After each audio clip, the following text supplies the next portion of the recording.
ये आकाशवाणी दिल्ली है।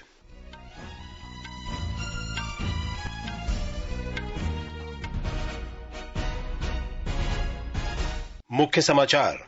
केंद्रीय मंत्रिमंडल ने गुरुग्राम में हुडा सिटी सेंटर से साइबर सिटी तक मेट्रो ट्रेन के विस्तार को द्वारका एक्सप्रेस वे तक बढ़ाने को मंजूरी दी।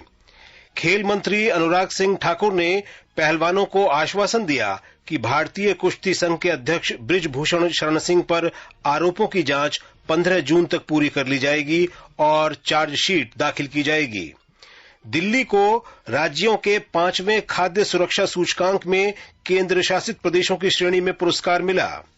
दिल्ली पुलिस ने फर्जी एफआईआर दर्ज करवाकर बीमा कंपनियों के साथ धोखाधड़ी करने वाले एक ठग को नजफगढ़ से गिरफ्तार किया। मैं विशाल शर्मा। केंद्रीय मंत्रिमंडल ने गुरुग्राम में हुडा सिटी सेंटर से साइबर सिटी तक मेट्रो ट्रेन के विस्तार को द्वारका एक्सप्रेस वे तक बढ़ाने को मंजूरी दे दी है। केंद्रीय मंत्री पीयूष गोयल ने बताया कि पूरी तरह से एलिवेटेड इस परियोजना के इस चरण में मेट्रो 28 किलोमीटर से अधिक की दूरी तय करेगी और इसमें 27 स्टेशन होंगे। उन्होंने बताया कि परियोजना के 4 साल में पूरी होने का अनुमान है। ये लगभग 5,453 करोड़ रुपए की लागत से 4 वर्षों में पूरा किया जाएगा। ये आगे के भविष्य की दिल्ली और पूरे दिल्ली के आसपास के इलाके को बहुत तेज गति से आर्थिक रूप से भी और जनता को सुविधाओं से युक्त करेगा, ऐसा हम सबका मानना है। ये नेटवर्क गुड़गांव रेलवे स्टेशन से जुड़ा होगा और क्षेत्र में समग्र आर्थिक विकास को बढ़ाएगा।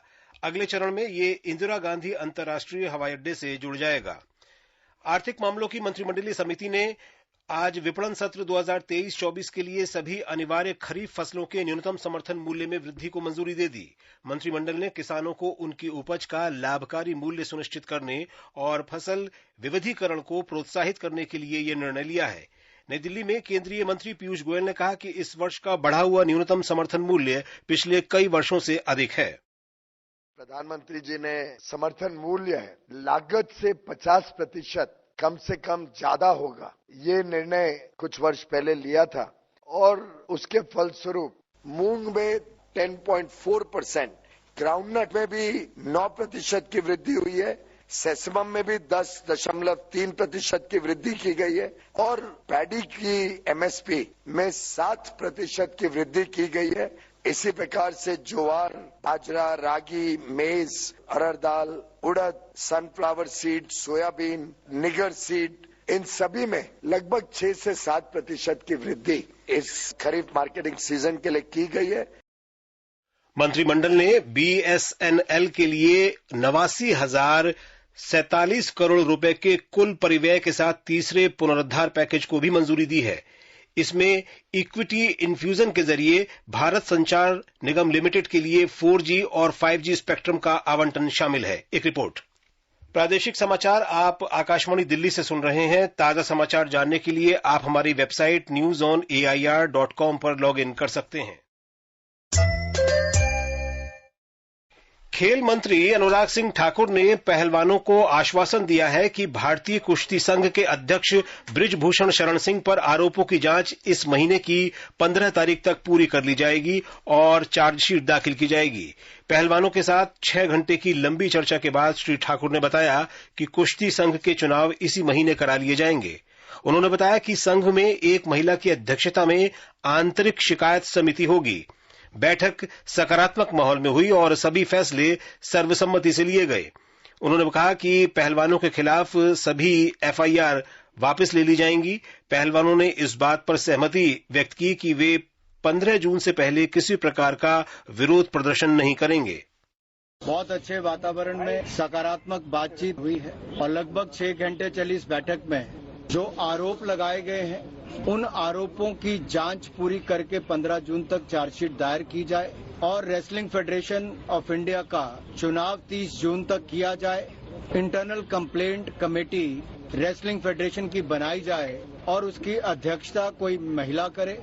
जल शक्ति मंत्री गजेंद्र सिंह शेखावत ने कहा है कि केंद्र में प्रधानमंत्री नरेंद्र मोदी के नेतृत्व वाली सरकार ने देश की व्यवस्था और शासन में लोगों के विश्वास को मजबूत किया है। उन्होंने कहा कि पहले लोगों का विश्वास टूटने लगा था, लेकिन मोदी जी के नेतृत्व ने इसे और मजबूती दी है। नई दिल्ली में आज श्री शेखावत ने कहा कि 2014 से पहले देश में हुए भ्रष्टाचार के कारण विकास की गति बाधित हुई।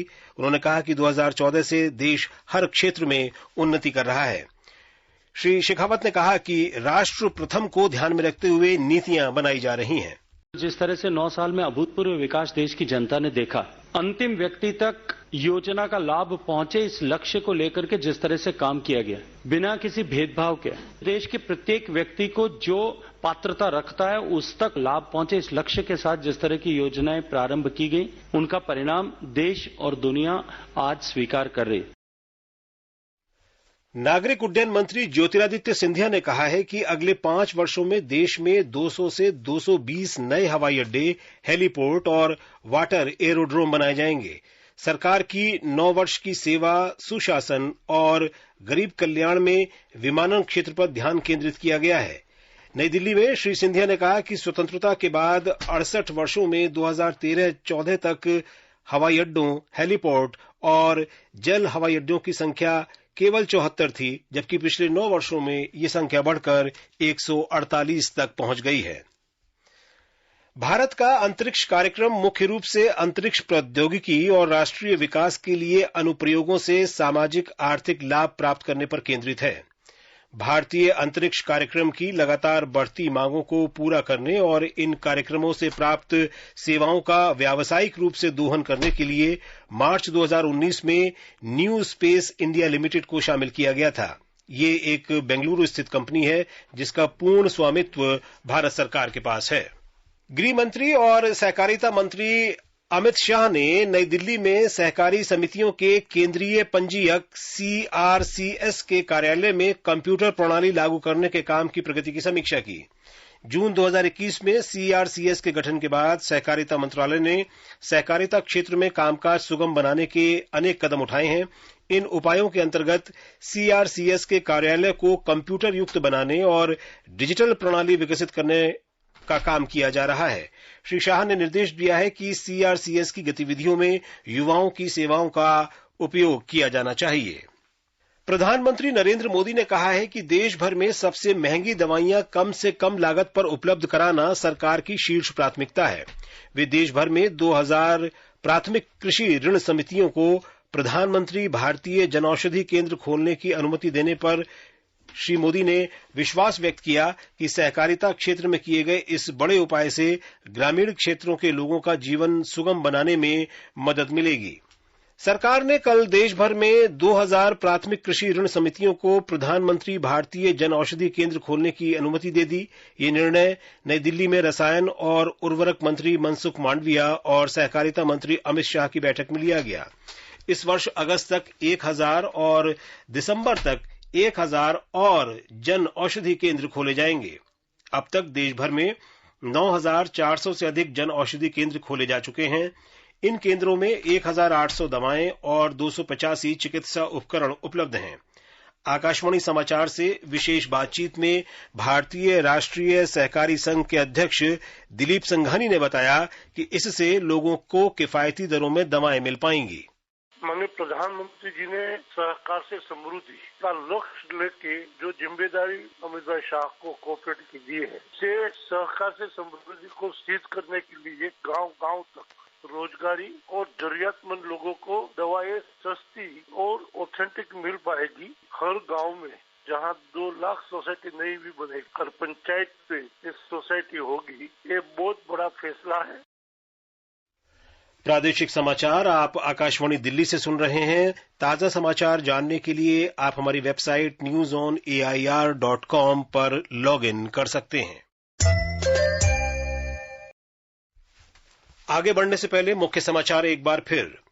केंद्रीय मंत्रिमंडल ने गुरुग्राम में हुडा सिटी सेंटर से साइबर सिटी तक मेट्रो ट्रेन के विस्तार को द्वारका एक्सप्रेस वे तक बढ़ाने को मंजूरी दी। खेल मंत्री अनुराग सिंह ठाकुर ने पहलवानों को आश्वासन दिया कि भारतीय कुश्ती संघ के अध्यक्ष बृजभूषण शरण सिंह पर आरोपों की जांच 15 जून तक पूरी कर ली जाएगी और चार्जशीट दाखिल की जाएगी। दिल्ली को राज्यों के 5वें खाद्य सुरक्षा सूचकांक में केंद्र शासित प्रदेशों की श्रेणी में पुरस्कार मिला और दिल्ली पुलिस ने फर्जी FIR दर्ज करवाकर बीमा कंपनियों के साथ धोखाधड़ी करने वाले ठग को नजफगढ़ से गिरफ्तार किया। स्वास्थ्य मंत्री डॉक्टर मनसुख मांडविया ने आज नई दिल्ली में राज्यों का 5वां खाद्य सुरक्षा सूचकांक जारी किया। भारतीय खाद्य सुरक्षा और मानक प्राधिकरण FSSAI वार्षिक मूल्यांकन के बाद ये सूचकांक जारी करते हैं।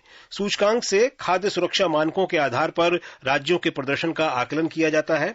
इस अवसर पर डॉक्टर मांडविया ने विजेता राज्यों को विभिन्न श्रेणियों में पुरस्कृत किया। केरल, पंजाब और तमिलनाडु को बड़े राज्यों की श्रेणी में और गोवा, मणिपुर और सिक्किम को छोटे राज्यों की श्रेणी में सम्मानित किया गया। जम्मू कश्मीर, चंडीगढ़ और दिल्ली को केंद्र शासित प्रदेशों की श्रेणी में पुरस्कार मिले। श्री मांडविया ने कहा कि पौष्टिक और संतुलित भोजन से स्वस्थ रहा जा सकता है। उन्होंने कहा कि सरकार देश भर में 100 स्वस्थ भोजन का विकास किया जाएगा। उन्होंने भारत में खाद्य सुरक्षा सुनिश्चित करने में FSSAI द्वारा निभाई गई भूमिका की सराहना की। दिल्ली पुलिस की अपराध शाखा ने फर्जी FIR दर्ज करवाकर बीमा कंपनियों के साथ धोखाधड़ी करने वाले एक ठग को नजफगढ़ क्षेत्र से गिरफ्तार किया है। आरोपी के पास से इंजन नंबर से छेड़छाड़ की हुई 3 कारें बरामद की गई हैं। आरोपी वाहनों के चोरी होने का झूठा मामला पुलिस में दर्ज करवाता था और बीमा कंपनियों से बीमा दावा राशि ले लेता था। पुलिस ने कुल ऐसे 9 वाहनों की पहचान की है। दिल्ली के मुख्यमंत्री अरविंद केजरीवाल ने आज बवाना क्षेत्र में doctor BR Ambedkar school of specialised excellence का उद्घाटन किया। पूरी तरह वातानुकूलित इस स्कूल में सभी विश्व स्तरीय आधुनिक सुविधाएं उपलब्ध हैं। तीमारपुर क्षेत्र के विधायक दिलीप पांडे ने आज तीमारपुर स्थित नई झील का दौरा किया। उन्होंने कहा कि सिग्नेचर ब्रिज के साथ इस झील के होने से ये लोगों के लिए पर्यटन का बड़ा केंद्र होगा। उन्होंने बताया कि उनकी सरकार राजधानी में 380 झीलें बना रही है, जिसमें से 26 झीलें अभी तक बनाई जा चुकी हैं। सरकार दिल्ली को झीलों के शहर में बदलने की दिशा में लगातार काम कर रही है। हरियाणा के मुख्यमंत्री मनोहर लाल ने विपणन सत्र 2023-24 के लिए सभी अनिवार्य खरीफ फसलों के लिए न्यूनतम समर्थन मूल्य बढ़ाने का किसान हितैषी निर्णय लेने के लिए प्रधानमंत्री नरेंद्र मोदी का आभार व्यक्त किया है। मुख्यमंत्री ने आज चंडीगढ़ में कहा कि ये निर्णय किसानों की आय दोगुनी करने की सरकार की प्रतिबद्धता की दिशा में एक और कदम है। हरियाणा राज्य सहकारी आपूर्ति और विपणन संघ हैफेड को चालू वर्ष में 65,000 मीट्रिक टन चावल के निर्यात का आदेश मिला है। हरियाणा के सहकारिता मंत्री डॉक्टर बनवारी लाल ने आज चंडीगढ़ में बताया कि हैफेड ने वित्तीय वर्ष 2021-22 के दौरान 1,700 करोड़ रुपए के कारोबार से 207 करोड़ रुपए का उल्लेखनीय लाभ कमाया। इस महत्वपूर्ण उपलब्धि में 20,000 मीट्रिक टन चावल का निर्यात शामिल है। राजधानी में आज दोपहर गर्मी महसूस की गई। अधिकतम तापमान सामान्य से 2 डिग्री सेल्सियस कम रहते हुए 38.4 डिग्री सेल्सियस दर्ज किया गया। वहीं न्यूनतम तापमान सामान्य से 2 डिग्री कम 25.2 डिग्री सेल्सियस रहा। मौसम विभाग के अनुसार अगले 24 घंटे के दौरान दिल्ली और इसके आसपास के क्षेत्रों में मौसम साफ रहने और तेज हवाएं चलने की संभावना है। कल का अधिकतम तापमान 40 डिग्री सेल्सियस और न्यूनतम तापमान 26 डिग्री सेल्सियस के आसपास रहने का अनुमान है। और अब अंत में मुख्य समाचार एक बार फिर। केंद्रीय मंत्रिमंडल ने गुरुग्राम में हुडा सिटी सेंटर से साइबर सिटी तक मेट्रो ट्रेन के विस्तार को द्वारका एक्सप्रेस वे तक बढ़ाने को मंजूरी दी। खेल मंत्री अनुराग सिंह ठाकुर ने पहलवानों को आश्वासन दिया कि भारतीय कुश्ती संघ के अध्यक्ष बृजभूषण शरण सिंह पर आरोपों की जांच 15 जून तक पूरी कर ली जाएगी और चार्जशीट दाखिल की जाएगी। मुख्यमंत्री अरविंद केजरीवाल ने बवाना क्षेत्र में doctor BR Ambedkar school of specialised excellence का उद्घाटन किया। दिल्ली को राज्यों के 5वें खाद्य सुरक्षा सूचकांक में केंद्र शासित प्रदेशों की श्रेणी में पुरस्कार मिला और दिल्ली पुलिस ने फर्जी FIR दर्ज करवाकर बीमा कंपनियों के साथ धोखाधड़ी करने वाले एक ठग को नजफगढ़ से गिरफ्तार किया। इसके साथ ही प्रादेशिक समाचार का ये बुलेटिन समाप्त हुआ। नमस्कार।